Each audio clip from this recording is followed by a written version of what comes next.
Hello guys, welcome back to my channel 1 crore portfolio. आज है Sunday 1 मार्च। Market close रहता है आज के दिन में। तो चलिए देखते हैं आज के दिन हमारा म्यूचुअल फंड कैसा परफॉर्म कर रहा है ओवरऑल। तो आज के इस वीडियो में हम समराइज़ करेंगे, देखेंगे हमारे पोर्टफोलियो की करंट स्टेटस क्या है और इंडिविजुअल म्यूचुअल फंड कैसा कैसा परफॉर्म कर रहे हैं। तो जैसा कि आप स्क्रीन पे देख पा रहे होंगे, मेरे पूरे म्यूचुअल फंड पोर्टफोलियो की वैल्यू है फ़िलहाल 53,94,285, यानी कि आप कह सकते हैं 54 लाख के करीब है। 55 लाख के ऊपर जा नहीं पा रहा है। ऑलमोस्ट कुछ रिटर्न पहले 13 लाख 14 लाख के करीब थे, तब इजीली सरपास कर गया था, बट उसके बाद से ये कभी टच करके वापस आ जा रहा है, बट सिग्निफिकेंटली 55 के ऊपर नहीं रह पा रहा, क्योंकि फ़िलहाल आजकल आप मार्केट की सिचुएशन देख ही रहे होंगे, जिसकी वजह से काफ़ी ज़्यादा गिर गए हैं रिटर्न्स। तो अगर हम ओवरऑल वैल्यू की बात करें तो वो 53,94,000 है। इन्वेस्टमेंट की आप बात करेंगे, जो मैंने खुद इन्वेस्ट किए हैं, वो है 42,76,786, जिसके ऊपर हमें रिटर्न मिला है 11,17,498 का, जो कि है 26% का रिटर्न। हम क्या करेंगे सारे म्यूचुअल फंड्स को एनालाइज करने के लिए कि परसेंटेज के बेसिस पर कि अब तक कौन सा म्यूचुअल फंड मेरे को सबसे ज़्यादा रिटर्न दे रहा है, वो टॉप पे रहेगा परसेंटेज के बेसिस पे, और बाकी सारे रहेंगे नीचे के साइड जो सबसे कम रिटर्न दे रहे हैं। ओके, लेकिन उससे पहले हम अपनी वीकली एनालिसिस कर लेते हैं म्यूचुअल फंड के डेटा की। तो ये आपको स्क्रीन पे दिख रही होगी, ये मेरा वीक बाय वीक का डेटा है स्टार्टिंग फ्रॉम 2 नवंबर। यहाँ पे आप देख पा रहे हो कि 37% का रिटर्न था, लेकिन उसके बाद से जो गिरते गिरते अभी 26% पर आ गया है बिकॉज ऑफ ग्लोबल सिचुएशंस। जैसा भी मार्केट परफॉर्म कर रहा है, नवंबर में ज़्यादा अच्छा परफॉर्म कर रहा था। ओवरऑल पोर्टफोलियो में रिटर्न आप देखेंगे 38 लाख पे 14 लाख का रिटर्न मिल रहा था, और अभी 42 लाख हो चुके हैं और रिटर्न 11 लाख के करीब आ गए हैं, यानी कि 37% कहाँ टोटल रिटर्न मिल रहा था, 38 आप कह सकते हैं, और वहाँ से अब 26% यानी कि लगभग 12% का तो पूरे पोर्टफोलियो में ऐसे ही ड्रॉप हो गया। और देखते हैं हम आगे कैसा ये परफॉर्म कर रहा है। तो अगर आप देखेंगे यहाँ पर XIRR भी आपको दिख रहा होगा, ये भी हमारा 15% के करीब पहले चल रहा था, वहाँ से ड्रॉप होके अब 11.73% आ गया है। वीक बाय वीक बेसिस पे बात करें तो 3 वीक लगातार बढ़ा था हमारा पोर्टफोलियो, उसके बाद पिछले 2 वीक बहुत ज़्यादा नेगेटिव में गए हैं, और ये वीक भी कुछ खास नहीं जाने वाला। इंडिया नहीं, आप देखेंगे पाकिस्तान और अफ़गानिस्तान का वॉर स्टार्ट हो गया है, उसी के साथ साथ सबसे मेजर ईरान, इज़राइल और यूएस का वॉर स्टार्ट हो गया है, राइट। तो इसका जो इम्पैक्ट पड़ेगा मंडे को बहुत ज़्यादा देखने को हमें मिलेगा। इंडेक्स गिरेंगे, मार्केट गिरेगा, बहुत ज़्यादा लॉस तब भी होगा।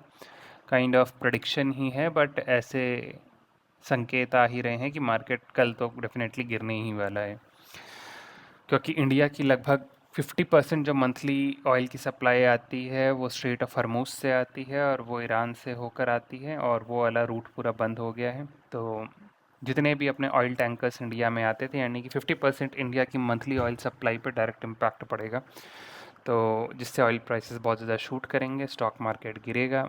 देखते हैं, वो कल ही पता लगेगा। लेकिन अगर आप देखेंगे तो यहाँ पे हमारा इस हफ्ते की आप बात करेंगे तो हमारा पोर्टफोलियो 50,000 के करीब आप कह सकते हो कि श्रिंक हुआ है, यानी 50,000 रुपये के करीब हमारे पोर्टफोलियो से कम हो गए हैं, क्योंकि रिटर्न गिरा है। यह है हमारा ग्राफ रिटर्न के बेसिस पे। एक टाइम पर 2 नवंबर को लगभग इतने हाई पे था, वहाँ से ये गिर रहा है और अब तक केवल गिर ही रहा है। बीच में थोड़ी इम्प्रूवमेंट हुई थी जनवरी में, लेकिन उसके बाद से अब ये दोबारा लगातार गिर रहा है। तो यहाँ पे आपको क्लियर ट्रेंड देखने को मिलेगा। एसआईपी की अगर मैं आपको बात बताऊँ तो हर महीने 1.5 लाख की एसआईपी हो रही है। 2019 से मैंने इन्वेस्टमेंट स्टार्ट किया था, और जो भी अभी हालत है वो आपके स्क्रीन पर ही है। मेरा अगर आप ओवरऑल म्यूचुअल फंड का कैटेगराइजेशन देखेंगे तो वो इस टाइप का है। फ्लेक्सी कैप 45,000 30% एलोकेशन है। मिड कैप में 40,000 पर मंथ है, 27% एलोकेशन है। स्मॉल कैप में 30,000 है, 20% एलोकेशन है। लार्ज कैप में 20,000 इन्वेस्टमेंट है, 13% एलोकेशन है। गोल्ड एंड सिल्वर में 15,000 पर मंथ जाता है और पूरे पोर्टफोलियो का 10% एलोकेशन है। ओके, तो ये है मेरा म्यूचुअल फंड का ओवरऑल समरी का, पोर्टफोलियो की समरी जो आपको आगे देखने को मिलेगी। बट फ्लेक्सी कैप इस महीने से मैं स्टार्ट करूँगा, तो अभी आपको पोर्टफोलियो में नहीं दिखेगा। अगले महीने के पोर्टफोलियो से जैसे एसआईपी प्रोसेस हो जाती है तो आपको वो भी दिखने लगेगा।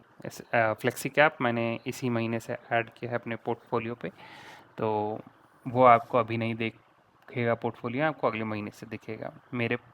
ये है मेरा पुराना पोर्टफोलियो, जिसमें आई गेस आप देख पा रहे होंगे फ्लेक्सी कैप नहीं है, मैंने इसी महीने से ऐड किया है फ्लेक्सी कैप को।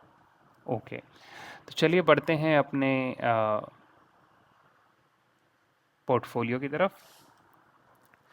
तो आप ओवरऑल समरी ऊपर आप देख ही चुके हैं। अब बढ़ते हैं हम इंडिविजुअल म्यूचुअल फंड्स की तरफ कि कौन सा हमें कितना रिटर्न दे रहा है। सबसे टॉप पे अगर आप देखेंगे तो मेरा asset ELSS tax saver fund है, जो कि 4,14,000 की इन्वेस्टमेंट थी।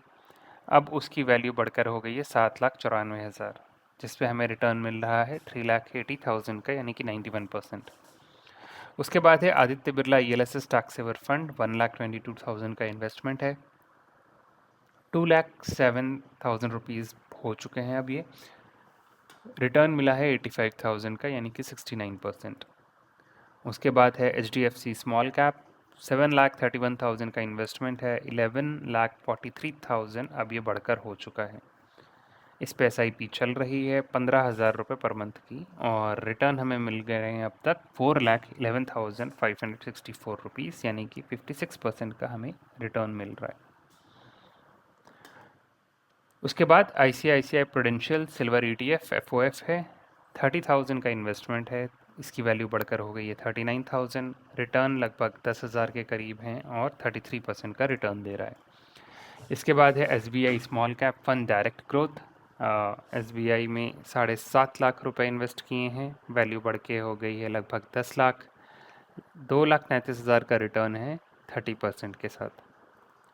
Invesco India PSU equity fund, ये है हमारा अगला फंड। इसमें हमने 2 लाख रुपए इन्वेस्ट किए हैं, वैल्यू बढ़ के 2.5 लाख हो गई, 50,000 रुपये का प्रॉफिट हुआ है और 25% ये बढ़ा है।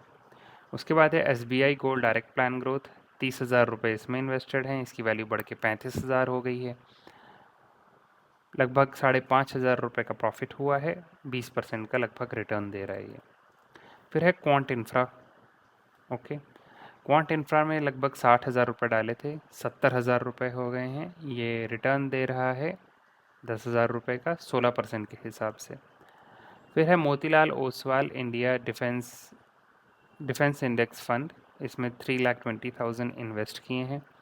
इसकी करंट वैल्यू बढ़कर हो गई है 3,55,000। रिटर्न हमें दे रहा है 35,761 रुपये का, 11% के हिसाब से। उसके बाद है quant small cap. Quant small cap में 5,92,000 की इन्वेस्टमेंट है, इसकी वैल्यू बढ़कर 6,25,000 हो गई है। रिटर्न मिल रहा है 33,000 का, यानी कि 5.62%। फिर है Nippon India large cap fund, इसमें 1.5 लाख की इन्वेस्टमेंट है, इसकी वैल्यू बढ़कर घट गई है एक्चुअली, 1,49,000 हो गई है। 72 रुपये का लॉस है 0.05% के साथ। और सबसे ख़राब जो फ़िलहाल परफॉर्म कर रहा है वो है मोतीलाल ओसवाल मिड कैप। सबसे ज़्यादा इन्वेस्टमेंट भी इसी में है, 8,70,000। करंट वैल्यू इसकी चल रही है 7,31,000 की, और रिटर्न नेगेटिव में चल रहा है 1,38,619, यानी कि 15.93% का लॉस हो रहा है। लगभग 16% यहाँ पे गिर रहा है, यानी कि देख सकते हैं आप 1,40,000 जो मेरी टोटल रिटर्न्स है उसमें से तो ये मोतीलाल ओसवाल ही नेगेटिव में उतना खा गया है। तो गाइस ये है आज का पोर्टफोलियो अपडेट। अभी ये मेरे हिसाब से रिटर्न 10 लाख के भी नीचे चले जा सकते हैं, जो अभी फ़िलहाल ग्लोबल सिचुएशन चल रही हैं, वॉर के सिनेरियोस चल रहे हैं, उसके हिसाब से अभी और पोर्टफोलियो गिरेगा। देखते हैं किस किस सेक्टर पे कैसा कैसा इम्पैक्ट आता है, उससे रिलेटेड मैं शाम तक एक वीडियो लेकर आऊँगा। तो प्लीज़ इस वीडियो को लाइक करिए, अगर आपको पसंद आई हो तो चैनल को सब्सक्राइब करके रखिए, ताकि देश और दुनिया में स्टॉक मार्केट से रिलेटेड जो भी लेटेस्ट न्यूज़ हैं उससे आप अपडेटेड रह सकें। तो मिलता हूँ आपसे अगली वीडियो में। Till that time keep investing.